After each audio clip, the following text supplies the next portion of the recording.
तर नाशिकमध्ये ठाकरे बंधूंच्या युतीनंतर कार्यकर्ते हे इतरत्र पळू लागलेले आहेत। बुधवारी जल्लोष करणारे दिनकर पाटील हे मात्र गुरुवारी त्यांनी भाजपात प्रवेश केलाय।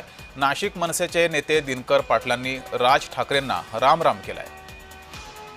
ज्यावेळेस ठाकरे बंधूंची युती झाली त्यावेळेस दिनकर पाटील यांनी जल्लोष केला होता आणि अवघ्या दुसऱ्याच दिवशी गुरुवारी त्यांनी भाजपात प्रवेश केलाय।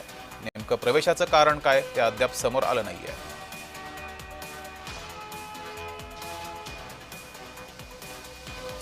दोन दृश्य आपण पाहतोय। 24 डिसेंबरला ठाकरे बंधूंची युती झाली।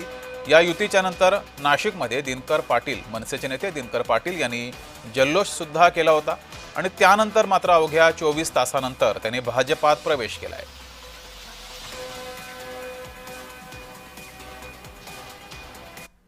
तर दिनकर पाटील यांच्या प्रतिक्रिया पाहूयात। महाराष्ट्र देश हुकुमशाहीकडे चालला होता। लोकशाही जिवंत ठेवण्यासाठी हे दोन्ही बंधू राज साहेब उद्धव साहेब एकत्र येणं फार गरजेचं होतं आणि आज दोघं बंधू एकत्र येण्याची अख्खा महाराष्ट्र वाट बघत होता।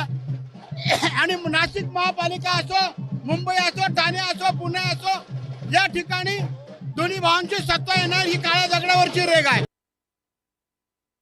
आपल्याला जर सर्वांगीण विकास करायचा असेल राज्यात, केंद्रात भारतीय जनता पार्टीची सत्ता आहे आणि आपण सुद्धा भारतीय जनता पार्टीत गेलं पाहिजे आणि सगळ्या जनतेला जी अपेक्षा विकासाची ती झाली पाहिजे।